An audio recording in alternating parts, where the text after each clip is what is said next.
What's going on, everybody? This is Chris coming at you from the channel I Am Toys again. So this is going to be a traditional kind of review, I guess. Make sure you hit the 4K option on that browser. Make sure you hit the thumbs up button on that on the video as well. If you like this video, if you don't like it, hit the thumbs down. Again, we always strive to be better. But anyway, this is going to be a review of the Beto Matali Part 6 Jason from Jason Lives. And I'm not going to try and blab too much, but this is an interesting film for all kinds of reasons, and this is definitely a great figure set, and it took me a while to hunt for it, and I'm happy that I found it. So I'm not going to blab too much. That's what it overall looks like, and some of you are like, whoa, where's the coffin from? We'll talk about that as well. We'll try to show everything we can. So let's get to it. All right, so I got him rotating from a distance. Obviously, you know, almost the same intro shot, but I'm going to spin it around a little bit. We'll talk about the movie somewhat, but, you know, we'll talk about this figure in general. You know, I think this figure release came out somewhere around like maybe 2015 or 2016.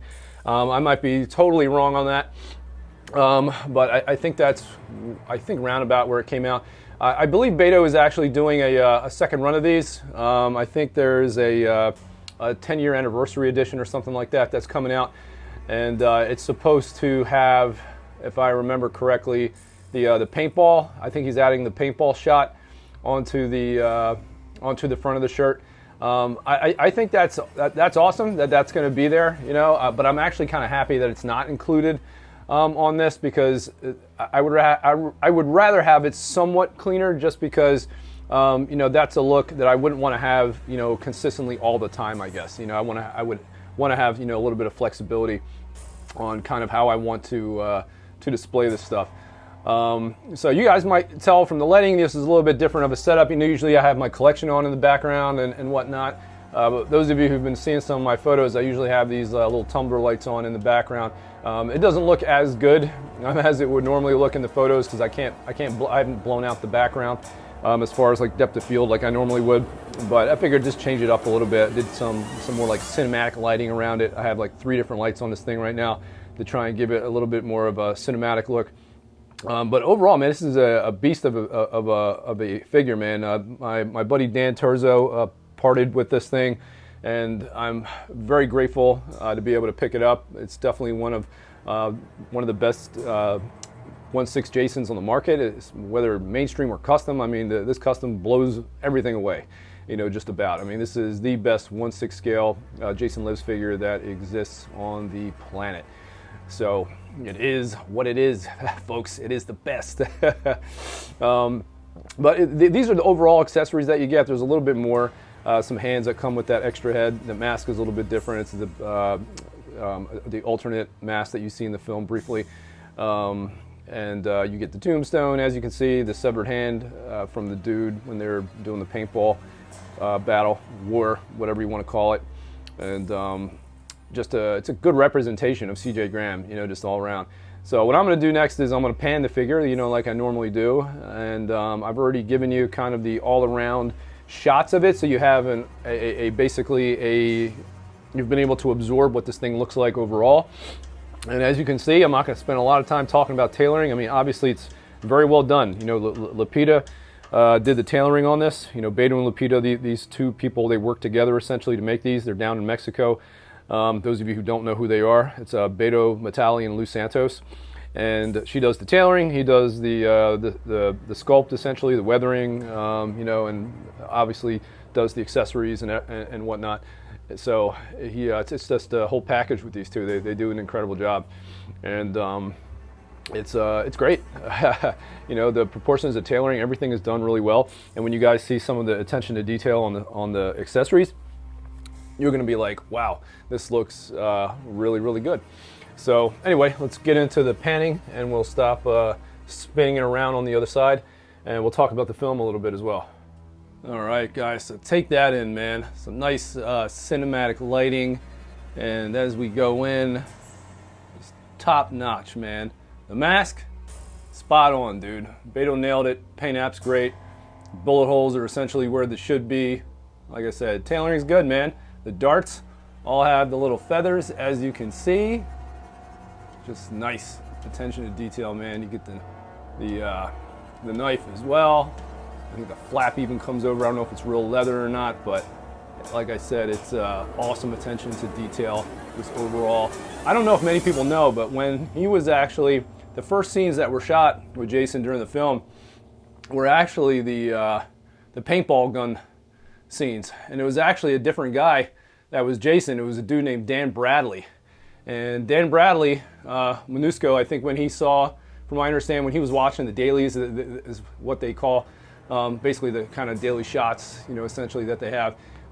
He found that Dan Bradley, at least he felt that Dan Bradley was too fat, basically, and literally recasted him after that. It was unbelievable. They actually recasted him, and that's how C.J. Graham got it. And C.J. Graham, from what I understand, didn't even have any acting experience. He was like an ex-military dude, and he was, I forget how they found him, but he ended up getting recast in and then playing him from that point forward. But the shots, I believe, of him, of the dude, that whole paintball segment, is still Dan Bradley. Everything else is C.J. Graham, though, believe it or not. It's just an interesting fact. I don't know if many people know that, but yeah, really fucking cool, man. And the metal rod here, or the fence rod, I think is where it came from. I believe that is metal. From what everyone has been saying in some of the reviews, I think it's metal. It's also been weathered. You can see some of the rust hopefully on there. With the cinematic lighting, it's probably tough to see, but I'm trying to give you an overall dynamic look of this. So, but I think that's real metal from what everyone's saying. And just overall, man, goddamn, dude, it's just phenomenal fucking set. And this is the second head that you could fashion with the, there's 2 extra hands that come with it that would go with this. Like if you had an extra body, you could fashion it, or get it like something else and then another body and clothes and try to make a makeshift corpse, and put it in. I'm in the process of trying to figure out how to do that right now. I've got an idea of what I can do, but we'll see. And the tombstone is a nice touch. You get that severed arm from the one dude during the paintball scene. It's just top notch, man. And don't worry, guys, I'm going to show you the coffin as well. But just overall awesome, man. And part 6 was basically, when he became a zombie. This was full zombie Jason. I think all the other Jasons, he was human still, to some degree. And this is where he ended up coming back, shocked by lightning, by Tommy Jarvis. And he ended up coming back to life, basically. And, Paramount, after part 5, they weren't too happy with it, even though I enjoyed part 5. I liked Imposter Jason. I liked Roy, or Imposter Roy, whatever you want to call him. I thought it was cool. I was really young when I see it. I didn't see the ending coming. I thought it was pretty cool, actually. Some people were pissed. They're like, oh, it wasn't Jason then, so it was Jason-less. Nah, that's not technically true. Jason was in it to a degree. It was just an imposter Jason. But I enjoyed it, man. I was actually surprised. Like, oh shit, I'm like, it wasn't Jason, in this film. And I thought that was okay. It was a surprise. I was welcome. But, it didn't do very well. And from what I understand, after every film after part 5, even though 6 was really good and so was 7, the box office just went down, every year after that. And like I said, I think that's true. From what I understand, even part 7, part 8, the box office never really retained or jumped back up again to where it previously was. 5 really soured a lot of people. And they were going to make Tommy, I think, the next Jason, at the end of part 5, basically. He was going to kind of take over, but, they obviously squashed that and acted like it, basically never happened. Which I'm glad they did, And after part 6, Kane Hodder came on board, and C.J. Graham is great, but Kane Hodder is by far my favorite, out of all of them. Just is. And a lot of people also don't know there's a lot of weird shit that went on with this film before it even, while it was in production. They were going to call it like Jason Rises, I think, but because of they didn't want to piss off the religious folks, with the religious context to it, so they ended up changing it from, or Jason has risen to, or Jason will rise, or whatever the hell it is, to, they called it Jason Lives, basically after that. So that was all kinds of weird shit. Even the director's wife, I don't know if you guys have ever seen Crystal Lake Memories. I love that documentary. I watch that whole thing at least once a year.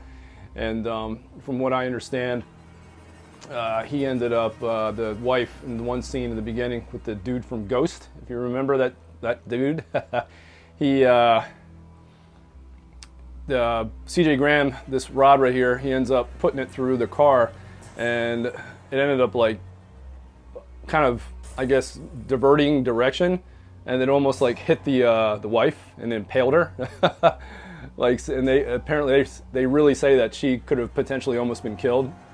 Can you imagine? Like, whoo, man, that would be something I don't think the director would live that one down, or especially C.J. Graham. Can you imagine if he ended up being responsible for that? Oh my God, how do you live with that? But just wild stuff, man. And then part 6 is actually the first Jason film where you actually have kids too at the camp. That was a nice touch. It's about damn time, right? It's always held at a camp, but never any kids, so that was nice. You know, people, I've always wanted to see a Jason film where he was like kind of terrorizing kids, and you finally got that. You know, like that was the thing that was cool about when you were at camp when I was a kid. You know, I was like, oh, you know, we used to joke around about Jason being in the woods and whatnot, and you know, we never got that in the films. And then part 6 came out. That was awesome, dude. If you were a kid, you were just like, yes. Just awesome shit. So I'm going to show you also with the mask off too as well, which is quite intimidating. Quite intimidating. Like I said again, man, that mask, such a great job. So there's this bad boy without the mask on. Absolutely intimidating, man. And also, again, speaking of the camp and the kids, there was one camp girl, you know, she was, I think, one of the few that actually had lines towards the end.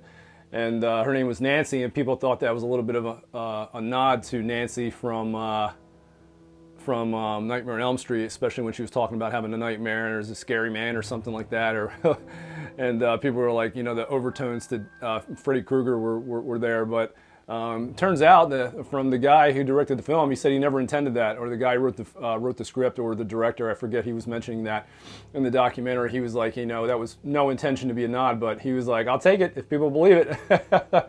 So it was really cool, man. And what else, man, about this movie? I'm trying to think. Most people don't know either. You know, the one kid, the little stud kid in there, he's in the motorhome scene with the one chick. That's actually, from what I understand, John Travolta's nephew. Believe it or not, he was in a film. I don't know if he's ever been in another film after this. He probably has. I mean, I obviously haven't been following his damn acting career, but yeah, that's actually John Travolta's cousin, or nephew rather, if I remember correctly. I'll zoom up on that more for you. Yeah, dude. Yeah, but there's all kinds of neat little things about that film. There was a lot of sight gags and shit like that, which was also cool. I'm trying to think of anything else I can think of. I don't know, that's really about it, I guess, for some of the film shit. But let me show you this this coffin, because the coffin is absolutely sick as well. This guy, Alex Robles, made it. And he's got his own kind of company, per se. They used to be kind of linked up with Beto. I think he's related to Beto as well, if I remember correctly. But I don't think they technically work together anymore, at least not from, at least from what I've heard anyway. I don't think they do. Give you some of the overhead shots. The guy's just so intimidating, man.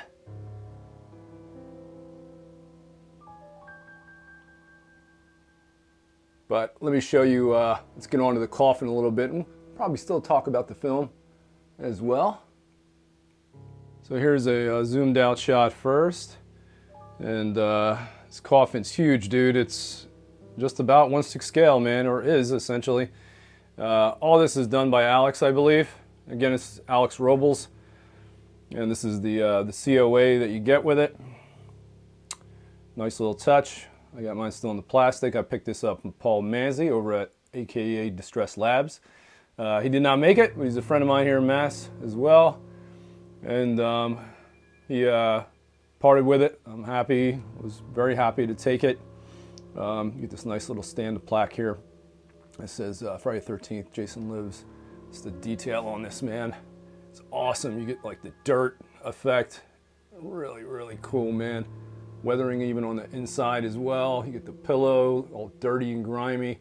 And then Odell, this is a shout out to him. He's got a nice little corpse accessory that he has in his with the cobwebbing and everything, and I want to try to recreate that. And if Odell, you're watching this, man, you're supposed to be hooking me up with that print, man, that 3D print. So don't forget me, bro.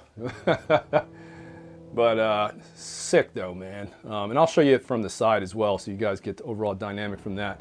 And I'll do that actually right now. So here you go from the laid down shot. Look at that, man. Detail is just awesome. Absolutely awesome. And they all swing open. The actual coffin covers are all hinged. It's just incredible work, man. Look at that, all little dirt and grime in there and the little edges. That's so sick. So awesome, man. I mean, this is, again, guys, why it's so cool to be in the custom hobby. The shit you can get and the attention that's paid to detail. Just really, really awesome. Look at that, man. That's just so cool. And I'll show you another shot with the doors open. And here's everything with the doors open. Yeah, awesome little, like the cloth, it's all wrinkled in there with the same weathering, just like it would, you know, it's supposed to look aged. Really, really cool shit. I'm gonna stand up a little bit so get some shots down on the inside. Just so damn cool.